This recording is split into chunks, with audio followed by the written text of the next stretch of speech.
الله ربي والإسلام ديني ومحمدا رسول الله. Disitulah rahasianya Allah itu dikatakan oleh orang-orang arifin. Allah itu wahdatul wujud.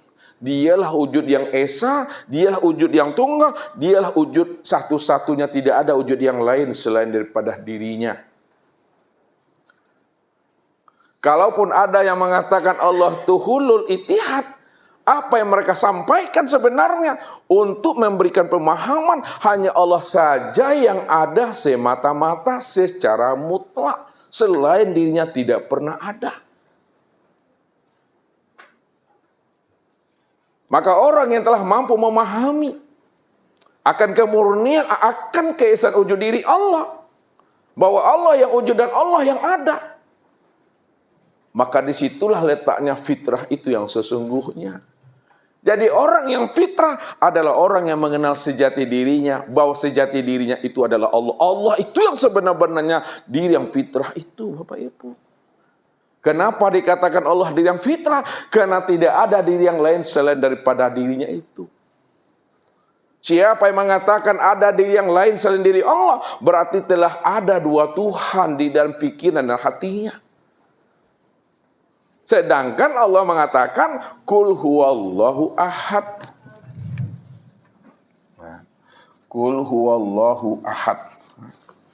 Katakanlah bahwa Allah itu adalah Esa. Esa ini yang dimaksudkan tadi satu-satunya itu. Nah, satu-satunya itu dialah yang tunggal. Tiada yang lain. Hanya dia semata-mata. Karena dia semata-mata, dialah yang dikatakan wujud mutlak. Tidak ada wujud yang lain selain pada dirinya. Siapa yang telah mampu memahami bahwa Allah itu wujud yang mutlak, hanya dia satu-satunya, maka dialah diri yang kudus itu. Dialah diri yang fitrah, dia diri yang suci itu. Dialah yang lepas daripada namanya najis batin, Bapak Ibu. Ya. Ini yang selalu usaha antarkan dalam pemahaman kaji. Ketika seorang murid bertanya kepada gurunya, "Wahai Tuan Guru, kenapa Allah menciptakan dan menjadikan anjing dan babi? Sedangkan anjing dan babi itu adalah makhluk yang haram, makhluk yang najis. Najisnya dalam bahasa ilmu fikih, najis apa namanya Bapak Ibu? Mukhaffafah, ya, mutawasitokah, atau mukhalazoh. Mukhalazoh, berat tuh. Ya. Kalaulah anjing dan babi itu adalah najis mukhalazoh, najis yang berat. Tapi kenapa Allah menciptakan anjing dan babi? Padahal adalah makhluk yang haram. Apa kata gurunya? Wahai muridku, kata gurunya, sesungguhnya Allah menciptakan dan menjadikan anjing dan babi. Allah ingin menyindir akan dirimu, supaya kamu mampu mengambil iktibar dan pelajaran kenapa Allah menciptakan anjing dan babi padahal dia adalah makhluk yang najis.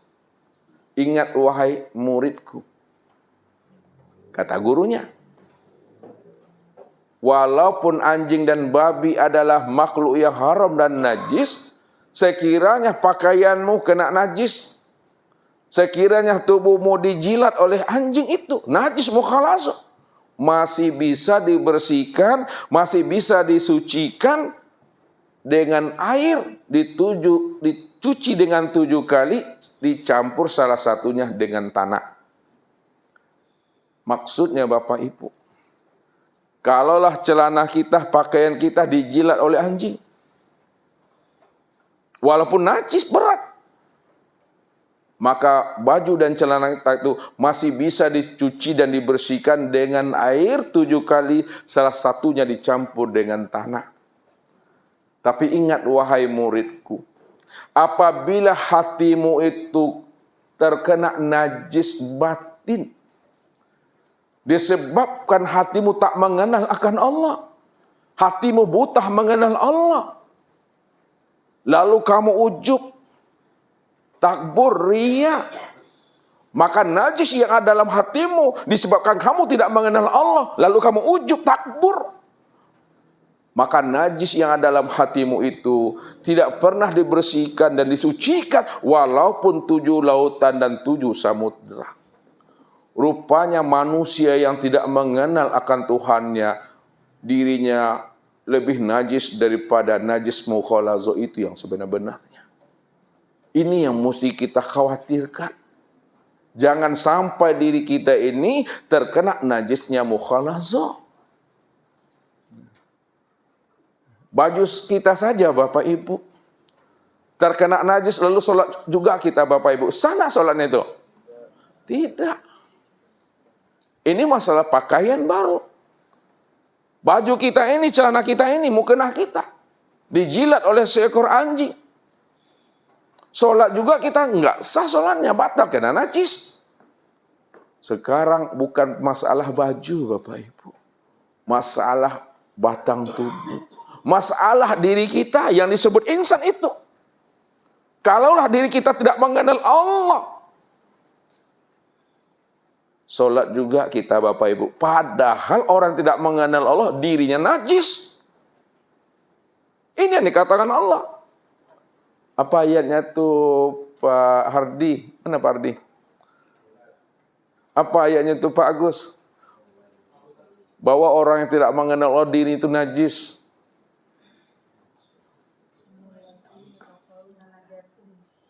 Apa Bu, ulang lagi?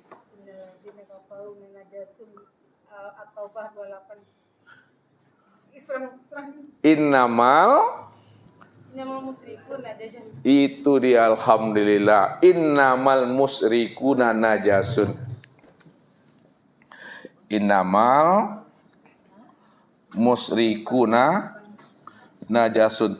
Sesungguhnya orang-orang yang musyrik, orang-orang yang tidak mengenal Allah, orang-orang yang menyandingkan Allah dengan yang lain, padahal yang lain nggak pernah ada, lalu disandingkan juga Allah dengan yang lain, maka sesungguhnya orang yang tidak mengenal Allah, orang yang bermusyrik itu dirinya adalah najis. Kalaulah Allah mengatakan dirinya najis, sholat yang diperbuatnya selama dirinya najis, maka sholatnya menjadi hampa, batal dan sia-sia. Ini yang dikatakan oleh baginda Rasul. La tasihul ibadah illa bima'rifatil ma'bud. Tidak sah ibadah kita, tidak sempurna ibadah kita, batal sebenar-benarnya ibadah kita kalau kita tidak mengenal yang diibadati. Kalau kita tidak mengenal Allah, menjadi batal, tidak sah. Kalau dilunakkan bahasa terjemahannya, belum sempurna ibadah kalau tidak mengenal Allah. Tapi tanpa lunak, makna yang sebenarnya, orang yang tidak mengenal Allah, ibadahnya batal. Apa sebabnya batal ibadahnya? Apa kata Rasulullah? Man sholat sholatan fa illam ta'murhu bil ma'ruf walam tan'ahu anil fahsya'i wal munkar lam yazdad minallah illa bu'da. Siapa yang mendirikan sholat, lalu sholat yang dia dirikan itu tidak mampu mengajak dirinya kepada hal yang ma'ruf, tidak mampu membawa dirinya kepada kebaikan, dan tidak mampu pula sholatnya mencegah dirinya dari perbuatan keji dan munkar, lam yazdad minallah illa bu'da. Maka sesungguhnya sholat yang dia kerjakan itu bukan bertambah dekat kepada Allah, semakin jauh daripada Tuhannya. Ini maknanya Bapak Ibu. Secara syariat, Solatnya mampu mencegah perbuatan keji dan munkar. Adakah orang berbuat keji dan munkar ketika dia mendirikan solat secara ilmu syariat? Enggak pernah ada. Mana mungkin ada orang menyolong, ya, ketika dia sedang mendirikan solat? Berarti secara ilmu syariat, solat yang dia dirikan itu, pada saat dia mendirikan, solatnya mampu mencegah perbuatan keji dan munkar. Enggak mungkin dia mencuri. Tidak mungkin dia berbuat zina, tidak mungkin dia merampok secara ilmu syariat. Tapi apakah solat yang dia kerjakan itu, ya, akan berbuat keji dan mungkar, akan merampok hak Allah secara makna hakikat? Maksud Ustaz, secara makna hakikat, apakah orang yang solat itu berkemungkinan dia mencuri hak Allah, merampok hak Allah, berbuat keji dan mungkar? Berkemungkinan besar. Secara makna hakikat, orang yang berbuat solat, dia akan merampok hak Allah. Dia akan mencuri hak Allah kalau dia tidak mengenal hakikat diri yang sebenar-benarnya. Kita lihat Bapak Ibu. Nah, maksud daripada hadis ini. Jangan nanti Bapak Ibu salah pula memahaminya. Secara syariat memang solatnya mampu mencegah perbuatan keji dan mungkar. Ya. Tetapi secara makna hakikat, solatnya tidak mampu mencegah perbuatan keji dan mungkar disebabkan ketika dia solat, dia merasa dirinya yang solat itu. Dia merasa dirinya lah yang berdiri itu. Dia merasa dirinya lah yang takbir, dia yang ruku, dia yang sujud, dia yang iktidal. Padahal Allah mengatakan, "Kif ya Muhammad, ana rabbaka usolli." Berhentilah engkau yang Muhammad yang mengatakan engkau yang solat, yang berdiri, yang ruku, iktidal, sujud dan duduk. Ana rabbaka usolli. Akulah Rabbmu yang berdiri itu. Akulah Rabbmu yang ruku, sujud, dan duduk itu. Maka ketika seseorang mendirikan sholat, lalu dia merasa dirinya yang sholat, yang berdiri. Dia merasa dirinya yang ruku dan sujud, serta duduk. Maka sholat yang dia dirikan ketika merasa itu tidak mampu mencegah perbuatan keji dan mungkar. Ketika itu bukan bertambah dekat sholat yang dia dirikan kepada Allah, makin bertambah jauh Bapak Ibu dirinya dengan Tuhan. Ini yang dikatakan Nabi, seburuk-buruknya orang mencuri adalah orang mencuri di dalam solatnya. Itulah maksudnya. Seburuk-buruk pencuri adalah pencuri di dalam solatnya. Kapan dia mencuri di dalam solatnya? Ketika dia merasalah dirinya yang berdiri, ruku, sujud, dan duduk itu. Dia memandang dirinya masih wujud. Dia memandang dirinya bersifat. Padahal dirinya sejak dahulu, sekarang, dan yang akan datang tidak pernah wujud dan tidak pernah bersifat. Itu maksud yang sebenarnya Bapak Ibu. Nah, makanya pantaslah orang yang mengaku-ngaku dirinya wujud dan bersifat, dikatakan Allah diri itu adalah najis. Itu yang disebut namanya musyrik. Jadi musyrik itu jangan Bapak Ibu pahami sebatas menyembah selain Allah. Sekedar meminta sesuatu selain Allah. Akan tetapi syirik yang sebenar-benarnya secara makna hakikat itu apabila masih ada wujud yang lain selain wujud Allah, itulah yang dikatakan syirik itu. Apabila ada wujud yang lain selain Allah, itu yang syirik. Maksudnya, apabila ada wujud yang lain yang memandang, yang mendengar, yang berkata, yang mengetahui, yang berkuasa, berkehendak dan hidup, yang berdiri, yang berjalan, selain daripada Allah, itulah yang katakan syirik. Kalau kita mengatakan kita ini yang melihat, Allah melihat, kita mengatakan pula diri kita melihat. Kita mengatakan diri kita mendengar, Allah adalah mendengar. Lalu kita pula mengatakan diri kita mendengar. Allah hidup. Lalu kita mengatakan pula di kita hidup. Itu yang syirik itu. Kenapa? Telah ada dua wujud di situ. Padahal dikatakan dalam bahasa haji untuk memurnikan akan keesaan Allah. Apabila bertemu dua wujud mesti mati salah satu. Apabila bertemu dua wujud mesti mengalah salah satu. Sebab kalau ada dua wujud berarti sudah ada dua Tuhan di situ. Padahal Allah mengatakan dirinya itu adalah ahad, dirinya itu wahdatul wujud. Dialah yang mengatakan dirinya yang fitrah, diri yang suci itu. Tidak ada diri yang lain selain daripada dirinya. Inilah maksudnya. Maka kenalilah sejati diri kita. Kenalilah seakmal diri kita. Siapa yang sudah mengenali sejati dirinya dan seakmal dirinya, tiada lain adalah Allah. Maka itulah yang katakan diri yang fitrah itu dunia akhiratnya Bapak Ibu. Itu yang bersih itu. Itu yang lepas daripada dosa. Itu yang lepas daripada kesyirikan. Dia yang selamat Bapak Ibu. Maka perlu kita belajar tauhid. Bukan sekadar perlu, wajib kita belajar tauhid. Kalau ada hukum taklifi kata Ustadz, di atas wajib, maka di atas wajib itulah hukumnya belajar ilmu tauhid dan ilmu ma'rifat itu yang sebenar-benarnya. Supaya kita tidak ada lagi keakuan diri kita yang merasa diri kita itu ada. Disitulah rahasianya Bapak Ibu. Yang dikatakan iman yang kamil, iman yang sempurna. Iman yang kamil dan iman yang sempurna itu letakkan Allah di atas segala-galanya. Sehingga tidak lagi terpandang suatu peristiwa dan kejadian pada diri dan di luar diri. Maka nyatalah fiilnya Allah semata-mata yang wujud dan nyata pada alam ini.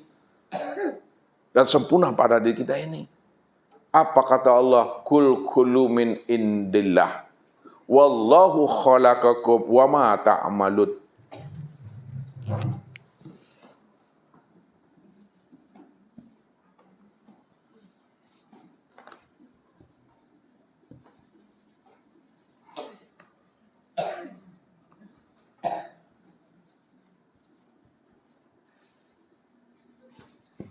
Katakanlah kullu min indillah. Tiap segala sesuatu semuanya itu dari sisi Allah. Wallahu khalaqakum. Allah yang menciptakan kamu, zahir dan batin, Allah yang menciptakan itu. Wa ma ta'malun, dan apa-apa yang kamu perbuat. Ma indakum yanfadu wa ma indallahi baqi. Ma indakum yanfadu wa ma indallah baqi. Apa yang di sisimu itu adalah hapus binasa. Enggak pernah ada. Wa ma indallah, dan apa yang di sisi Allah, itu yang baqo, itu yang sebenar-benarnya. Kalau Allah yang baqo, Allah yang wujud, Allah yang ada, awal, akhir, zahir dan batin, maka segala yang ada dan segala yang wujud, itulah kenyataan nyatanya akan diri Allah itu yang sesungguhnya. Kalau masih terpandang wujud yang lain pada segala yang nyata, berarti ada dua Tuhan di situ. Belum mengesahkan Allah, belum memurnikan Allah itu Bapak Ibu. Padahal Allah mengatakan huwal awalu wal akhiru wal zahir wal batin. Coba kita pahami ini. Wal awalu wal akhiru wal zahiru wal batinu. Wal awalu. Apa maknanya tuh Ibu? Dia yang awal. Apa maksudnya? Dia yang awal. Apa maksudnya tuh? Apakah ada yang mengawali Allah? Tidak. Kalau tidak ada yang mengawali Allah, lalu apa makna wal awalu? Iya, awalnya tidak ada permulaannya. Itu maksudnya. Awalnya tidak ada ujungnya. Ya. Yang kedua, wal akhiru. Apa artinya? Dia yang akhir. Apakah Allah itu ada kesudahannya? Kalau Allah tidak ada kesudahannya, lalu apa maksudnya wal akhiru itu? Dia akhir tidak ada kesudahannya. Dia akhir tidak ada pangkalnya. Tidak ada kesudahannya, tidak ada pangkalnya. Wazahiru. Apa artinya? Dia yang zahir. Apa maksudnya dia yang zahir dan yang nyata itu? Apakah Allah berbentuk dan berupa? Tidak. Kalau Allah tidak berbentuk dan tidak berupa, lalu apa makna zahir itu?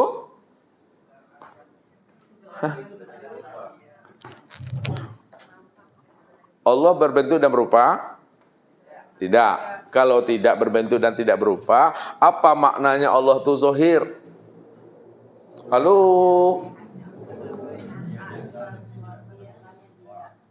Apa Pardi? Dia nyata tiada berbentuk dan berupa. Dia nyata tiada berbentuk dan berupa. Kalau ada yang berbentuk dan berupa, bukan dia. Padahal dia cuma yang ada semata-mata. Itulah bingung aku. Allah lihat. Nih lihat satu-satu, mana nih? Mana orang ini? Dia yang zohir. Apa maksudnya tadi Pak? Artinya tadi apa tuh yang zohir? Artinya apa zohir? Nyata. Apa maksudnya dia yang zohir itu? Bahwa yang zohir hanya dia. Yang zohir hanyalah dia. Berarti dia berbentuk dan berupa? Tidak. Kalau tidak berbentuk dan tidak berupa, lalu siapa yang berbentuk dan berupa itu? Kayaknya berarti Allah itu berbentuk dan berupa tuh. Tidak juga. Itulah masalahnya. Lihat, dia bahasa Ustaz nih. Ya, jadi orang-orang yang diberi Allah anugerah pemahaman, dialah yang bisa menghantarkan itu. Ya. Wazahiru. Dialah yang zahir. Artinya, dialah yang nyata. Maknanya, dia yang zahir dan nyata itu nyata pada segala bentuk dan rupa. Pertanyaannya, kalaulah Allah itu nyata pada segala bentuk dan rupa, sedangkan di dalam ayat yang lain Allah menjelaskan dirinya laisa kamislihi syai'un mukhalafatu lil hawadis. Dia tidak pernah serupa dengan sesuatu. Memang benar ayat itu. Dia tidak pernah serupa dengan sesuatu. Tapi ingat Bapak Ibu, karena dia cuma yang wujud, dia cuma yang ada semata-mata, tidak ada wujud yang lain selain daripada dirinya. Itu maknanya dia zahir, dia wujud pada segala yang nyata dalam bentuk rupa yang berbeda. Walaupun segala bentuk rupa yang berbeda itu tiada lain nyatanya wujud dirinya tuh. Itulah nyatanya bentuk rupanya sendiri. Bahasa mudahnya. Walaupun Allah tidak berbentuk dan tidak berupa, namun segala bentuk dan rupa itulah nyatanya akan rupa dirinya yang sebenar-benarnya. Itulah yang dikatakan ainullah. Kalau ada bentuk rupa yang lain selain diri Allah, berarti telah ada dua Tuhan, telah ada dua wujud. Ya. Maka yang dikatakan yang zahir itu adalah nyata. Yang dikatakan zahir ini, lihat memahaminya. Zahir ini maknanya nyata. Zahir itu maknanya terang. Zahir itu maknanya jelas. Zahir itu maknanya wujud. Maka segala yang nyata, segala yang terang, seterang jelas, segala yang wujud, itulah sebenar-benarnya kezahiran nyatanya akan rupa dirinya. Ini wujud nih. Ini rupa. Berbentuk dan berupa nak nih. Kalau ini adalah wujud berbentuk dan berupa, maka inilah kenyataan nyatanya wujud rupa Allah itu. Karena dialah yang zahir semata-mata. Namun kalau bapak ibu sudah paham, kalau dia yang wujudnya nyata pada segala bentuk dan rupa, kalau bapak ibu sudah paham, maka cukup diam. Jangan dijelaskan. Kalau dijelaskan, lain yang ditunjuk, lain pula yang disebut. Contoh. Nah, ini contoh nih. Ya. Kalaulah ini wujud, zahir dan nyata, segala yang wujud, yang nyata dan yang zahir, itulah nyatanya Allah. Ya, maka jangan ditunjuk, jangan pula dijelas-jelaskan lagi. Kalau ditunjuk dan dijelas-jelaskan, ya, maka lain yang disebut, lain pula yang ditunjuk.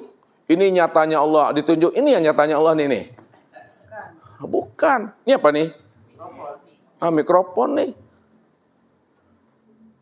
Makanya kalau dijelaskan, maka disebut mikrofon. Padahal kita mengatakan segala yang wujud dan yang nyata adalah Allah. Sekarang ditunjuk mikrofon. Maka cukup Bapak Ibu diam saja. Sadari saja. Ya. Jangan diterangkan dan jangan dijelaskan lagi kalau sudah paham. Ya, bahwa segala yang wujud dan segala yang nyata itulah nyatanya wujud Allah. Jangan ditunjuk, jangan dijelaskan. Itulah yang dikatakan Rasul, man arafallahu kala lisanahu. Siapa yang telah mengenal Allah, keluarlah lidahnya itu. Diam lagi. Jangan dijelaskan juga. Contoh yang realnya. Kita sekarang duduk di mana nih? Di aula. Sekarang Ustaz mau nanya sama Ibu Atta ya. Ibu Atta? Apta. Nah. Coba Ibu Apta jelaskan sama Ustaz, mana yang aula itu Bu Apta? Ini semuanya termasuk bapak-bapak nih. Tunjuk loteng, tiang, dinding, lampu ya. Ustaz bertanya sama ibu, mana yang aula itu? Lalu ibu tunjuk segala-galanya. Atap seng, kasau, dinding. Tunjuklah bapak-bapak tuh. Makanya sulit bagi Ibu Apta untuk menjelaskan sesuatu yang sudah dipahami. Sulit bagi Ibu Apta untuk menerangkan kepada Ustadz kalau Ibu Apta sudah paham mana aula itu. Sebab kalau Ibu terangkan aula kepada Ustadz, maka yang Ustadz minta adalah aula, yang Ibu tunjuk adalah loteng, dinding, tiang. Pas Daniel pula di situ. Makanya kalau ingin tahu Ustadz namanya aula, ya Ustadz keluar kita dari pintu ini. Baru nampak aula itu. Maksudnya, kalau Bapak Ibu sudah kenal namanya Allah, jangan diterangkan juga lagi. Jangan dijelaskan juga lagi. Kalau Bapak Ibu terangkan juga Allah, padahal Bapak Ibu udah kenal dengan Allah, diterangkan juga dengan Ustadz, yang Ustadz minta Allah, yang Bapak Ibu tunjuk, yang lain pula tertunjuk ngomong. Ini dadaku, ini tanganku. Masa ini dibilang, ini tangan nih. Hah? Kalau ingin tahu juga Ustadz yang Allah yang mana, keluar Ustadz dari diri Ustadz. Berarti mati. Berhenti dah Ustadz jadi orang. Jangan jadi orang juga. Inilah yang dikatakan oleh Rasul. Innakum lan tara rabbakum hatta tamutu. Kamu tidak akan pernah bisa melihat Tuhan. Tidak akan pernah bisa kamu berjumpa Tuhan. Tak akan pernah bisa kamu itu bertatap wajah dengan Tuhan. Sehingga kamu benar-benar mati. Jadi orang yang matilah yang bisa melihat Tuhan itu. Ini pesan Nabi. Mutu qabla antamu matu. Matikan dirimu sebelum dirimu mati. Keluar kamu dari dirimu. Mana yang diri itu? Itu yang katakan nafsu. Ego, anania, keakuan, harga diri. Rupanya yang menghijab kita untuk bisa berliku dengan Allah adalah keakuan diri. Adalah harga diri. Kalau Bapak Ibu masih punya harga diri, maka selama Bapak Ibu punya harga diri, selama itu pula Bapak Ibu tidak akan pernah mengenalkan Allah itu. Buang harga diri itu. Keluar kita dari diri kita. Jangan merasa ujub, jangan merasa bersifat. Kalau kita tidak lagi merasa ujub dan bersifat, itu artinya diri kita telah mati. Kalau diri kita mati, siapa yang hidup? Yang hidup itu Allah. Ya. Kalau Allah yang hidup, Maka segala yang wujud dan yang nyata, itulah wujud nyatanya Allah yang maha hidup, itu yang sesungguhnya. Namun kalau udah paham Bapak Ibu, kalla lisana, itulah dia. Lalu tidak boleh lagi kita bercerita tentang makrifat Ustaz. Boleh. Sebab Ustaz selalu bercerita makrifat. Kan boleh. Walaupun Ustaz bercerita makrifat, tapi makna sebenarnya Ustaz ingin menghantarkan kepada Bapak Ibu ya dengan bahasa yang berbeda, namun bahasa yang berbeda itu tujuannya untuk memberikan pemahaman dan penjelasan kepada Bapak Ibu. Hanya Allah sajalah yang wujud dan yang ada. Allahu Rabbi wal Islamu dini wa Muhammadan Rasulullah.